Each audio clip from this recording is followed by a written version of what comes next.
पहले लेकिन देखिए जितना हम पुराने यूपी को जानते थे और आज का एक यूपी जो बन रहा है, उनमें क्या आप as a real estate adviser क्या फर्क महसूस करते हैं? अगर मैं दिल्ली एनसीआर की बात करूं तो गुरुग्राम और नोएडा दो ही सबसे ज्यादा डिस्कशन में आते हैं। तो नोएडा को क्या यूएसपीज हैं या क्या वो पॉइंट्स है जो नोएडा को इतना हाईलाइट कर रहे हैं? सी नोएडा का सबसे इम्पोर्टेंट चीज जो मुझे लगती है वो connectivity. Okay, one more project which is quite delayed, जो कि मुझे लगता है नोएडा ग्रेटर नोएडा एक्सप्रेसवे से ज्यादा ट्रैफिक होगा आने वाले टाइम में, that's FNG expressway. Okay, it's under construction. पहले होता था यूजुअली कि भाई आपके पास एग्रीकल्चर लैंड है तो उसके पास हैबिटेशन आएगा, फिर दूसरा होता था कि मैन्युफैक्चरिंग यूनिट्स है तो आपके पास लोग आएंगे। बिल्कुल, अब ग्रोथ के लिए सर्विस सेक्टर का आना बहुत जरूरी है। तो नोएडा का दोनों बेनिफिट्स हो गए। एक बेनिफिट हो गया आईटी जो डेवलप नेक्स्ट लेवल पहुंच चुका है, और दूसरा हो गया SMEs, small and medium enterprise. Okay, अगर नोएडा की बात करूं तो आज की डेट में 80% स्ट्रीट लाइट्स ऑटोमेटेड है, ग्रेट, जो कि बहुत कम सिटीज में आपको देखने को मिलेंगी। जैसे इसके अलावा गवर्नमेंट का कितना पुश है सेक्टर को, या फिर रूल्स रेगुलेशंस कैसे हैं? जैसे एक अच्छी चीज यहाँ सुनते हैं कि भाई गवर्नमेंट आपको लैंड एक्वायर करके देती है। शुभ लाभ मित्रों, मैं Manish Agrawal, founder director money Madan ventures, आपका फिर से स्वागत करता हूं प्रॉपर्टी की पंचायत के एक नए पॉडकास्ट में। आज हम बात कर रहे हैं एक ऐसे हॉटस्पॉट की जो पिछले काफी समय से चर्चाओं में है अपने नए डेवलपमेंट्स के लिए। जी हाँ, नोएडा की हम बात कर रहे हैं और वी आर प्रिविलेज्ड कि आज हमारे साथ हैं शोभित बत्रा जी। शोभित जी, बहुत बहुत स्वागत आपका, आपने अपना समय दिया। थैंक यू मनीष भाई। Aika reality, you are founder and director. Sir, बड़ा यूनिक नेम है, क्या मतलब है? सी, जब आई का कॉन्सेप्चुलाइज किया था तो मन था कि एक इंडियन आईपीसीज नहीं है जी, तो जितनी भी हमारी आईपीसी सराउंडिंग में है, इंटरनेशनल कंपनीज हैं, उन सबके छोटे छोटे नाम है। ओके, तो ये एक आइडिया था कि एक छोटा नाम रखना है, और दूसरा ये मेरे तीनों बच्चों के इनिशियल्स हैं। ओह ग्रेट, फिर तो it's very much connected with you personally, professionally. जी जी जी। शोभित भाई, शुरू करते हैं। आपकी ब्रीफ थोड़ा जर्नी के बारे में बताइए, आपने कैसे शुरू किया, कहाँ से हैं, थोड़ा सा अपने बारे में। So I belong to small place by the name Amroha, Moradabad. Okay, schooling सारी वहीं से हुई है। In 2002, I started my career. Okay. I started my career with Bunyad Group. Okay. There I started with a surveyor actually in my initial years, and 20 साल की journey रही बुनियाद के साथ। अरे वाह, it's a big journey. And उसके बाद I started my ICA realty. जी, तो शुरू से आप real estate services के साथ ही? Yeah, my whole career is with real estate only. Okay, and this area specifically, this area, Delhi NCR only. Delhi NCR. More focused towards Noida, Greater Noida area. तो नोएडा अपने आप में एक hotspot है। Noida stands for new Okhla industrial development authority. Okay, क्या इसकी history थोड़ा सा आप बता पाएंगे? हिस्ट्री इसकी बहुत ज्यादा डिटेल में है, मतलब अगर बहुत पुराने में जाएंगे जी, तो इट इज लाइक कि यहाँ पर एक गांव है Bisrakh. Okay, that is said to be the, वहाँ पे एक मंदिर भी है, रावण के फादर वहाँ रहते थे। रावण के, दैट्स लॉन्ग हिस्ट्री। ओके, उसके बाद थोड़ा सा आते हैं तो यहाँ पे एक विलेज है दैट्स कॉल्ड दनकौर जी। वहाँ पे द्रोणाचार्य का आश्रम होता था, जहाँ पे ये हमने गुरुग्राम के लिए भी सुना है। हाँ, तो मतलब वहाँ पे द्रोणाचार्य का एक आश्रम होता था दनकौर में। अगर और उसके बाद आते हैं तो राजगुरु, भगत सिंह, सुखदेव, इन तीनों ने जो प्लानिंग करी थी जब बम अटैक किया था फॉर द फ्रीडम स्ट्रगल, वो नोएडा एक्सप्रेसवे पे एक विलेज है नांगला, वहां से प्लान किया था। काफी अच्छा हिस्टोरिक बहुत सारे लोगों को ये पता नहीं होता है। हाँ, यूजुअली मेरे को भी पहली बार पता लगा है कि नोएडा का एक हिस्टोरिक चैप्टर भी है। जी जी जी। बहुत लोगों को तो नाम भी नहीं पता होता कि it's a new Okhla development authority. या अंडरस्टैंड। शोभित जी, जैसे आज की डेट में अगर मैं दिल्ली एनसीआर की बात करूं तो गुरुग्राम और नोएडा दो ही सबसे ज्यादा डिस्कशन में आते हैं। तो नोएडा को क्या यूएसपीज हैं या क्या वो पॉइंट्स है जो नोएडा को इतना हाईलाइट कर रहे हैं? सी, नोएडा का सबसे इम्पोर्टेंट चीज जो मुझे लगती है वो connectivity. Okay, Noida has been very well connected with the roads, connecting roads. Like सबसे इम्पोर्टेंट रोड बोलूंगा डीएनडी, जो साउथ दिल्ली को एक डायरेक्ट एक्सेस देता है 10 मिनट्स के डिस्टेंस पे। ओके, एक NH24 जो पूरा यूपी वेस्ट एरिया, गाजियाबाद हो गया, हापुड़ हो गया, मेरठ हो गया, उस सारे सराउंडिंग्स को कनेक्ट करता है जी। ठीक है। तीसरा हमारा हो गया Noida expressway, which is the major connecting road which is going towards Agra. Okay, और जो नई डेवलपमेंट्स की अगर बात करते हैं, जो कि आपके गुड़गांव से भी जाता है, Delhi Mumbai corridor, which also passes from here and it cross with Faridabad also. also. Nोएडा to Faridabad. Yeah and one more project which is quite delayed, जो कि मुझे लगता है नोएडा ग्रेटर नोएडा एक्सप्रेसवे से ज्यादा ट्रैफिक होगा आने वाले टाइम में, that's FNG expressway. It's under construction because of some authority issues and all, delay हो गया है, but that will be definitely a game changer for this area. तो जैसे नोएडा को अगर हम पिछले 5-10 सालों में देखें तो इस शहर के कंपैरिजन में जैसे गुड़गांव या दिल्ली या काफी तेजी से ग्रो किए, क्या कारण रहे कि नोएडा पहले इतना तेजी से ग्रो नहीं कर पाया?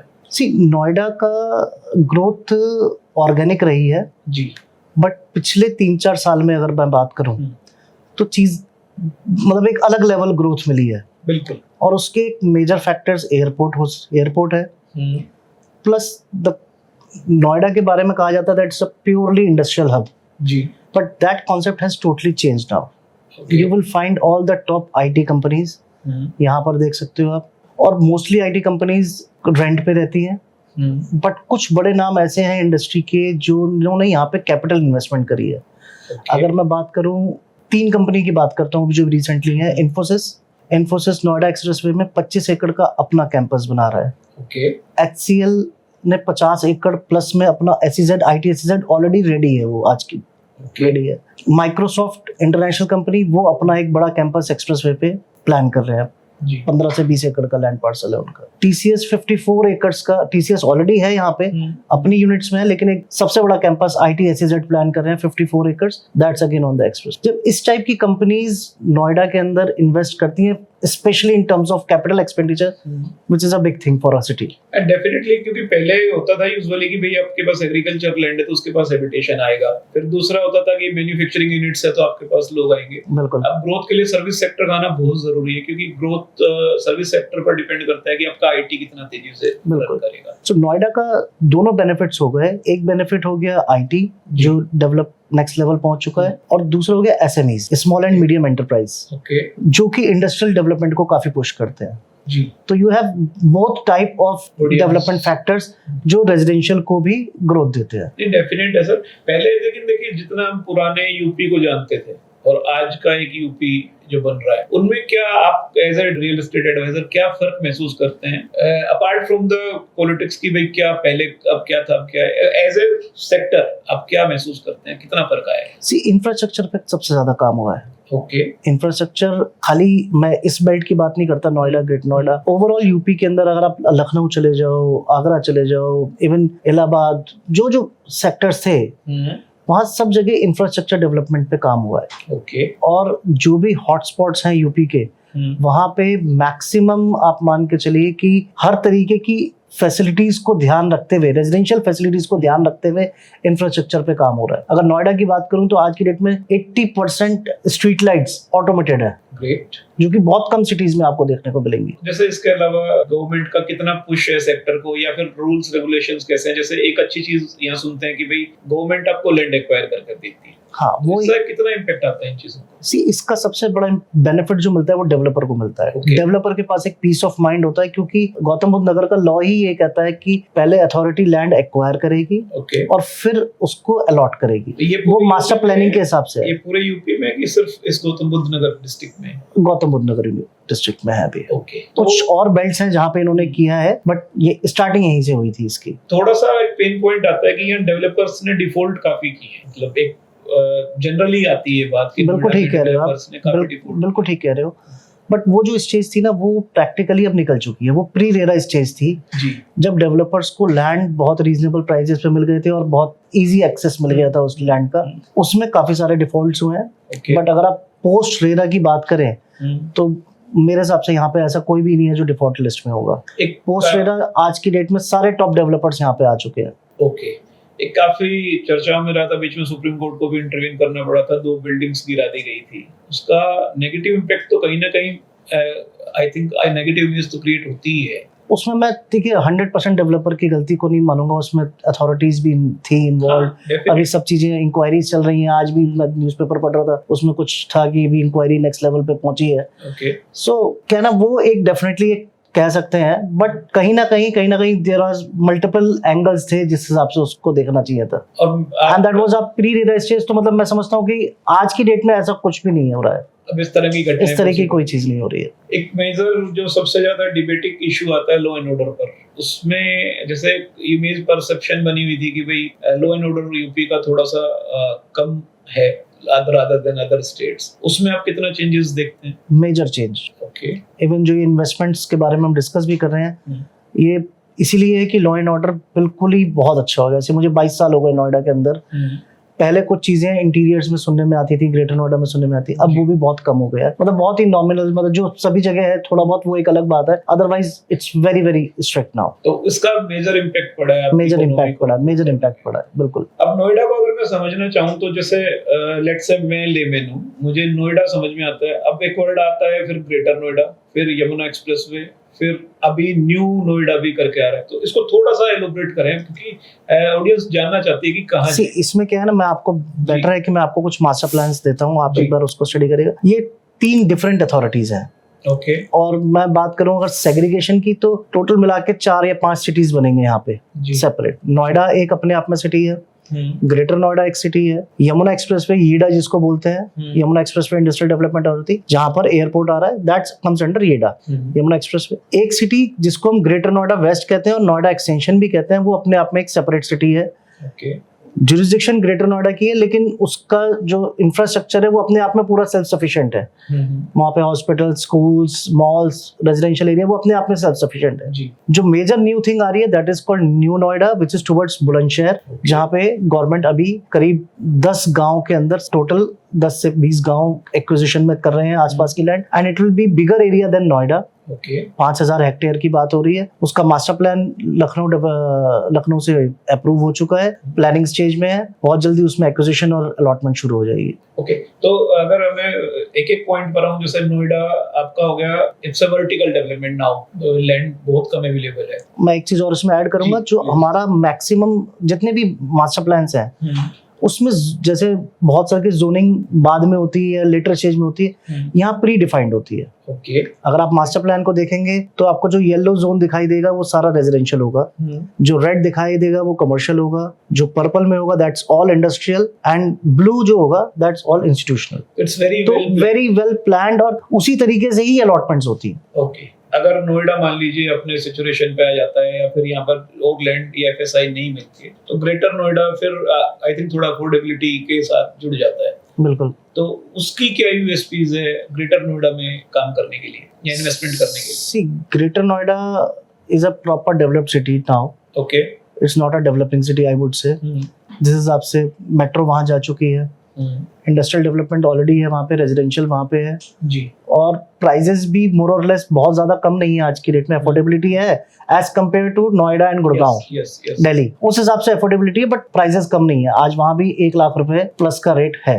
वर्टिकल डेवलपमेंट में अभी रिसेंटली सोबर प्रोजेक्ट लॉन्च कर रहे हैं वहाँ पे जी, और भी अच्छे रेप्यूटेड बिल्डर्स हैं वहाँ पे भी आ गया है। गोदरेज ने वहाँ पे प्रॉपर एक गोल्फ सिटी डेवलप करी है जी। जेपी ग्रीन्स अपने आप में यहाँ की बड़ी, वो अपने आप में एक जन्नत के जैसा एहसास होता है जेपी ग्रीन्स। बिल्कुल सर, यमुना एक्सप्रेसवे को लेकर आपकी क्या ओपिनियन है? You see, Yamuna Expressway will drive the future of this belt in the coming future. As an investor, let's say, आप कितना मतलब क्या रेटिंग दोगे यमुना एक्सप्रेसवे को? ऑलरेडी प्राइसेस वहाँ पे शूट अप हो चुके हैं। मैं ये नहीं कहूंगा कि शूट अप नहीं है, स्कोप लेकिन अभी भी है, शॉर्ट टर्म इन्वेस्टर के लिए नहीं लेकिन लॉन्ग टर्म इन्वेस्टर के लिए 100% स्कोप है। ओके।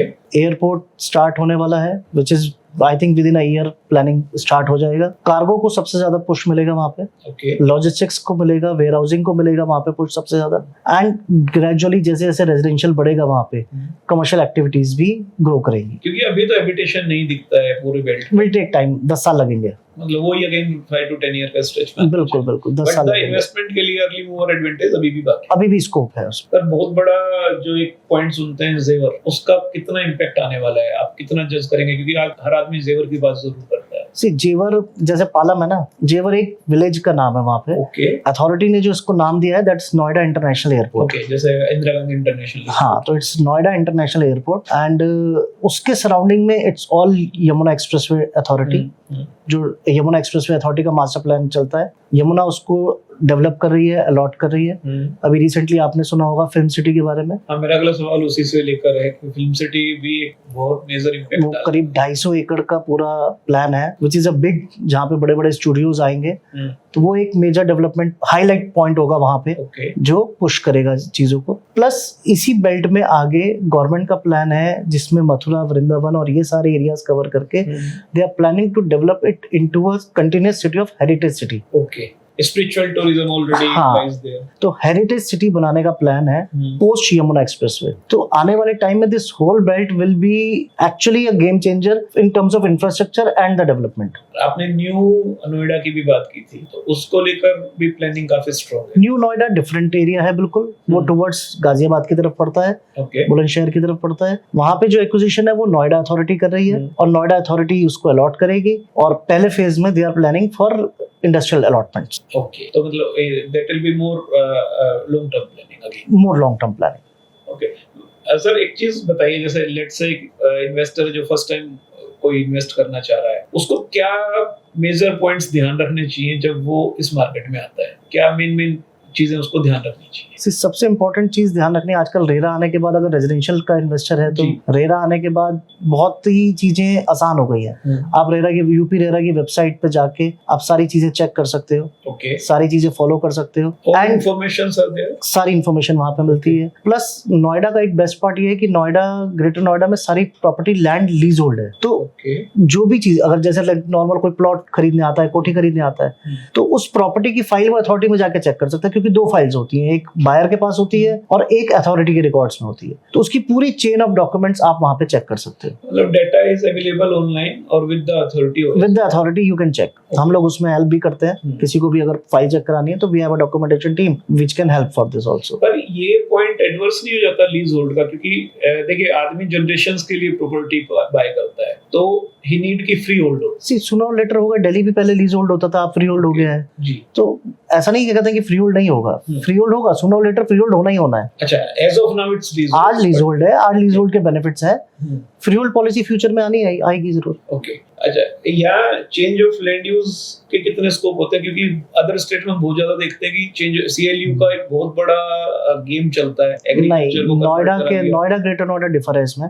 जैसे मैंने अभी पहले मास्टर प्लान में बताया आपको कि वो डिफाइंड है कि कौन सी पॉकेट्स में रेजिडेंशियल होगा, कौन से में इंडस्ट्रियल होगा, किस में इंस्टीट्यूशनल होगा। तो सीएलयू का यहाँ पे कोई स्कोप बचता नहीं है, बिकॉज अथॉरिटी प्री प्लान करके चलती है सब कुछ। तो यहाँ पे अगर जो लैंड मिलती है, एक बार प्लान हो गया, वो अथॉरिटी स्कीम निकालती है जी, उसमें आपको अप्लाई करना होता है and on the basis of the merits you can get it. Okay, तो मतलब क्वाइट क्लियर है कि पेपर वाला इशू यहाँ पर ज्यादा नहीं आएगा, लिटिगेशन ज्यादा नहीं होगी। लिटिगेशन नहीं होती यहाँ पे, लैंड के केस में नहीं होती, बहुत रेयरली कोई होगा। बहुत बड़ा एडवांटेज है। अगर आप देखेंगे भी नोएडा के प्रोजेक्ट्स भी देखेंगे तो usually you see square, rectangular planned होंगे प्लॉट्स जो होंगे, रादर देन अगर आप किसी और सिटी का देखते हैं तो बहुत जिगजैग होते हैं लैंड के पार्सल्स। आप जैसे लगातार इस मार्केट में काम कर रहे हैं, रेगुलरली मार्केट में काम कर रहे हैं, एक इन्वेस्टर आता है, एक एंड यूजर आता है, उसको अच्छे हॉस्पिटल्स, अच्छा रोड इंफ्रास्ट्रक्चर, अच्छे एजुकेशन हब्स, उस तरह से अगर आप इस पूरे एरिया को जज करें तो अगले 5 से 10 सालों में कहाँ देखते हैं आप यहाँ की इकोनॉमी? अगर मैं ऑर्गेनिकली बात करूं तो मुझे लगता है ये एरिया आउटरीच करेगा बाकी सारे सिटीज को इंडिया के। ओके, उसका मेजर फैक्टर इंफ्रास्ट्रक्चर तो है ही है, बट द एयरपोर्ट आने के बाद जी it will get a next level boom. Because आज की डेट में the kind of NRI leads जो हमारे पास आ रही है वो बहुत ज्यादा है। दैट मींस एनआरआईज का बहुत फोकस है यहाँ पे इन्वेस्टमेंट करने का, तो which is a major push I think for sure. तो वो एक मेजर एडवांटेज दिखता है हमारे को। प्लस जिस तरीके की गवर्नमेंट आज की डेट में अलॉटमेंट्स कर रही है with regards to the investment and development, they are very very particular कि कोई भी लैंड पार्सल अगर अलॉट हो रहा है तो उस टाइमलाइंस में वो डेवलप हो जाए। और इस ड्राइव को स्ट्रॉन्ग करने के लिए उन्होंने कैंसिलेशन पॉलिसीज भी करी है। जिन्होंने डेवलपमेंट नहीं किया उनके प्लॉट्स कैंसिल भी करे उन्होंने। ओके, जो पॉलिसी काफी स्ट्रिक्ट हो रही है। और पॉलिसी काफी स्ट्रिक्ट हो रही है, तो जो डेवलपमेंट करने वाले लोग हैं सिर्फ वही लैंड ले रहे हैं, बाकी अथॉरिटी इन्वेस्टर को इतनी आसानी से अलाउ नहीं कर रही है। तो अथॉरिटी का यहाँ बहुत बड़ा मेजर रोल आ जाता है, मेजर रोल शहर की डेवलपमेंट के लिए। बिल्कुल।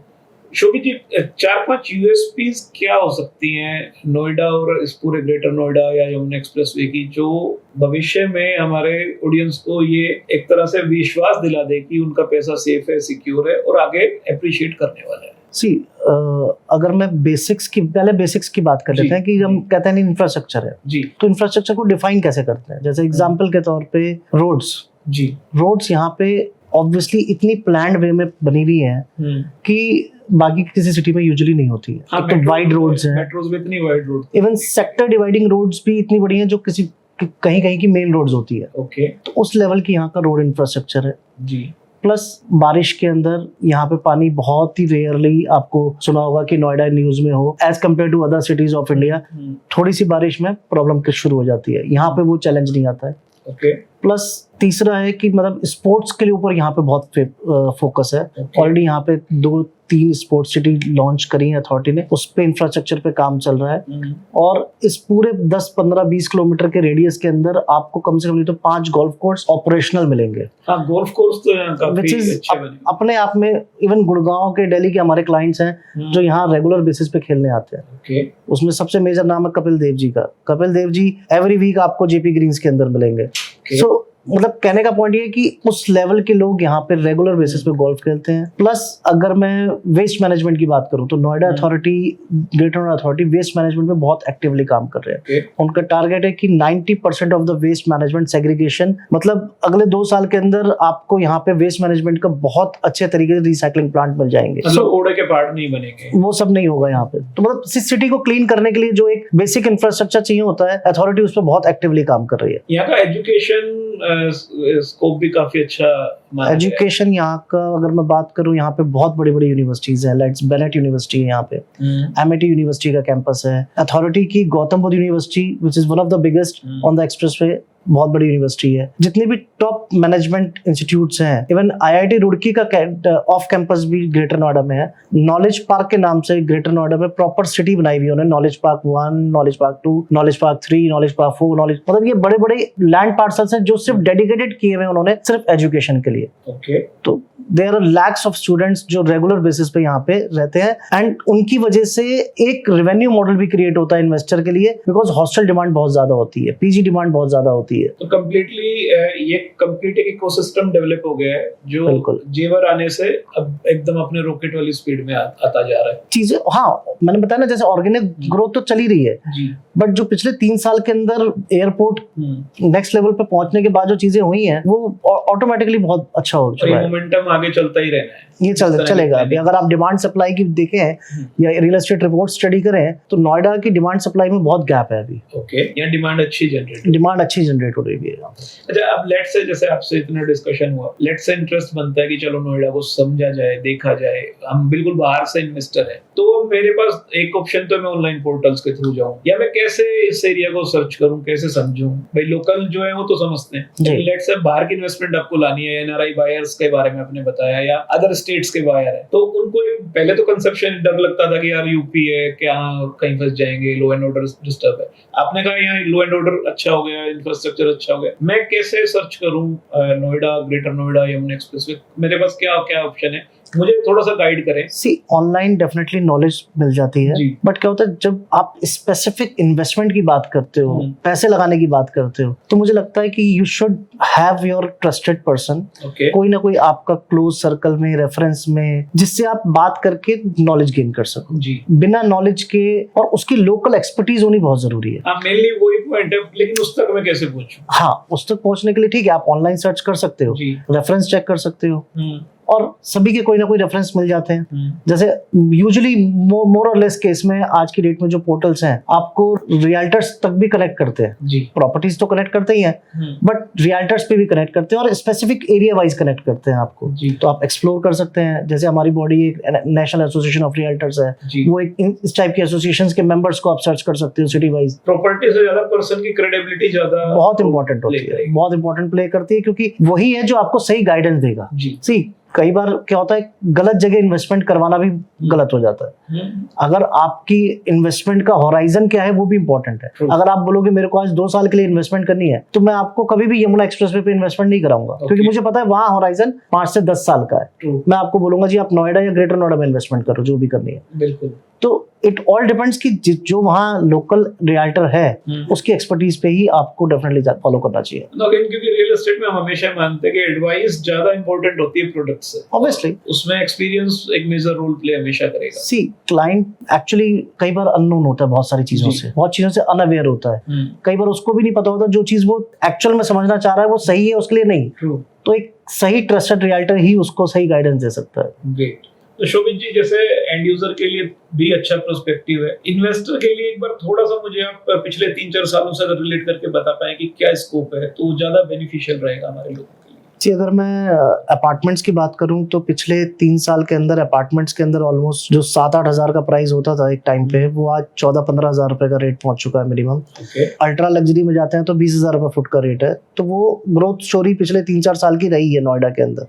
लैंड की बात करते हैं तो जो लाख रुपए का रेट होता था पर स्क्वायर मीटर का, वो आज 2.5 लाख 3 लाख रुपए रेट पहुंच चुका है। तो इन्वेस्टर के लिए मैं यही कहूंगा कि उसका जो भी होराइजन है इस बेल्ट के अंदर, उसको हर तरीके के ऑप्शन मिलेंगे। शॉर्ट टर्म होराइजन भी है तो नोएडा ग्रेटर नोएडा एक्सप्लोर किया जा सकता है। मिड सेगमेंट 4-5 साल का होराइजन अगर देख रहे हैं तो यमुना एक्सप्रेस पे बहुत अच्छी बेल्ट है। और ज्यादा बड़ा होराइजन देख रहे हैं तो न्यू नोएडा को फोकस किया जा सकता है, क्योंकि न्यू नोएडा की अलॉटमेंट्स अभी आनी है and which is very soon आपको न्यू नोएडा की न्यूज पता लगेगी। तो आई थिंक एक पूरा इकोसिस्टम डेवलप हो चुका है। इट डिपेंड्स ऑन अस कि भाई हम कब एंट्री करें। एग्जिट भी इंपॉर्टेंट होती है, तो डेफिनेट हम अगर अच्छे रियलिस्टर के साथ, अच्छे एडवाइजर के साथ जाएंगे तो they will help us to grow our money. तो दोस्तों, ये था नोएडा, ग्रेटर नोएडा यमुना एक्सप्रेसवे के बारे में एक नटशेल थोड़ी सी जानकारी। स्पेसिफिकली आप कोई प्रोजेक्ट के बारे में या किसी प्रॉपर्टी के बारे में जानना चाहते हो तो शोभित बत्रा जी का लिंक हम शेयर करेंगे, प्लस इनका नंबर भी मैं आपको शेयर कर दूंगा। आप एक बार कमेंट्स में जरूर डाल दें कि आपको किस तरह के प्रोजेक्ट्स में इंटरेस्ट है, ताकि हम आपको इनसे कनेक्ट करा सकें। अगेन मेरी आपसे रिक्वेस्ट है, अगर आपको हमारा कंटेंट, हमारा प्रयास अच्छा लग रहा है तो प्लीज आप अपने कमेंट्स में लिखें, सब्सक्राइब करें, ताकि हमें भी एक मोटिवेशन मिले और अच्छे काम करने के लिए। क्योंकि हिंदुस्तान देखो अपनी ग्रोथ इरा में एंटर कर चुका है। बहुत सारे वर्टिकल डेवलप हो रहे हैं, हम धीरे धीरे सबको कवर करने की कोशिश कर रहे हैं। आप जितना मेरा उत्साह बढ़ाएंगे मैं उतना ज्यादा एग्रेसिवली आपकी सपोर्ट करूंगा, आपके लिए काम करूंगा। इसी गुड नोट के साथ नोएडा नए फेस बन रहे हैं न्यू इंडिया के साथ साथ। तो अगेन शुभ लाभ और आपके सहयोग के लिए धन्यवाद। थैंक यू सोभित भाई, आपका टाइम। थैंक यू मनीष भाई। Thank you.